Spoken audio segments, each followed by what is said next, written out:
আসসালামু আলাইকুম রহমতুল্লাহি ওবারাকাতু। নুরানি পদ্ধতিতে ৮ ভাগের তরতিবে যে ২৯ হরফ লেখা হয়, সে হরফগুলো কীভাবে লিখতে হয় সেগুলো আমরা শিখব। আমরা কিভাবে চক ধরব? প্রথমে আমরা একটি চক নিব, এরপর চকের চারদিকে দাগ দিব, তাহলে চকটা সমান ভাগে ভেঙে যাবে। চক ধরবেন ঠিক এমনভাবে। আলিফ লেখার সময় চকটা কোনাকানি হবে, হাতটা আস্তে আস্তে নিচের দিকে নামবে আর চকটা সোজা হয়ে যাবে। তাহলে আলিফ লিখতে দেখবেন সুন্দর, আলিফ লেখাটা সুন্দর লাগবে।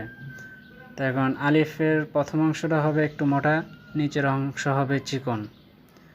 তো যখন আপনি সমানভাবে টান দিবেন তাহলে আলিফটা নিচের দিকে চিকন হবে না, এজন্য উপরের দিকে একটু কোনাকানি করে ধরে নিচের দিকে এসে চকটা সোজা করে ফেলবেন, তাহলে আলিফ লেখাটা হয়ে যাবে।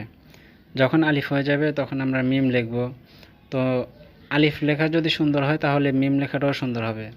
তার কারণ আলিফ লিখলে আলিফটা মিমটা আলিফের একটা অংশ, যে আলিফ যদি হয়ে যায় তাহলে মিম হবে ইনশাল্লাহ। আমরা যত লিখব তত হাতে লেখা সুন্দর হবে, যতবার লিখবেন ততই হাতে লেখা সুন্দর হবে। দেখবেন যে লেখা আস্তে আস্তে সুন্দর হয়ে গেছে। ধৈর্য হারা হলে হবে না। আপনি যদি একটু লিখে তারপরে বলেন যে আলিফ হচ্ছে না বা মিম হচ্ছে না, তাহলে হবে না। ধৈর্য সহকারে লিখতে হবে, তাহলে হয়ে যাবে ইনশাল্লাহ। তো মিমটা দেখেন সুন্দরভাবে হয়ে গেছে, আর মিমে কোনো কোনাকানি থাকবে না, শুধু একটাই কোনা থাকবে উপরে। এরপরে লিখব ত। ত লেখার সময় আলিফটা প্রয়োজন।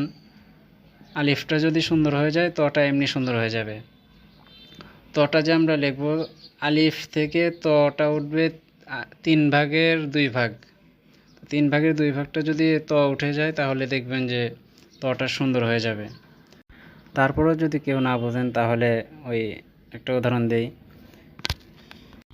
তটা হবে উটের পিঠের মতো কুঁজো, এটা আপনাদের বোঝানোর জন্য বললাম।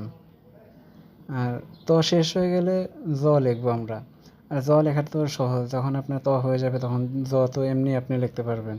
শুধু উপরে একটা নোক্তা দেওয়া, নোক্তাটা দিবেন কোনাকানিভাবে, চকটা কোনোভাবে আলিফ যেমন লিখছেন ওইভাবে ধরে নিচের দিকে হালকা একটু টান দিবেন, যেন 4 ভাগ হয়, চার ভাগের মতো, মানে 4 কোনা চা। ওই রকম হলে আপনার জটা হয়ে যাবে। আর আমাদের যে সব ত জ আলিফ মিম ত জ হয়ে গেল, তো সবগুলো আমরা একসাথে লিখব। আলিফ লেখার পরে আলিফ যদি সুন্দর হয় তাহলে ইনশাল্লাহ চারোটাই সুন্দর হয়ে যাবে। আলিফ লেখার পরে মিম লিখব, মিম লেখার পরে ত লিখব, আর ত লেখার পরে জ লিখব। আমরা একটা জিনিস লক্ষ্য করব যে আলিফের নিচের মাথা যে আছে এটা মিমের উপরের মাথা থাকবে, আর জটা থাকবে আপনার আলিফের উপরের মাথা আর নিচের মাথা, এই দুইটার মাঝখানে। মেন কথা হলো আলিফ যতটুকু উঠাবেন তোর আলিফটাও ওইটুকুই উঠাবেন। আমরা ওই আরেকটা উদাহরণ দিই, যে ইংরেজিতে লিখি, ইংরেজিতে নিচে কিছু হরফ আছে নিচের দিকে যায়, কিছু হরফ আছে উপরের দিকে যায়।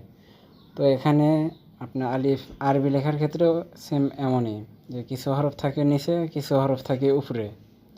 তো এই জন্য আমরা খেয়াল করে লিখব। আশা করি উপকার হবেন ইনশাল্লাহ।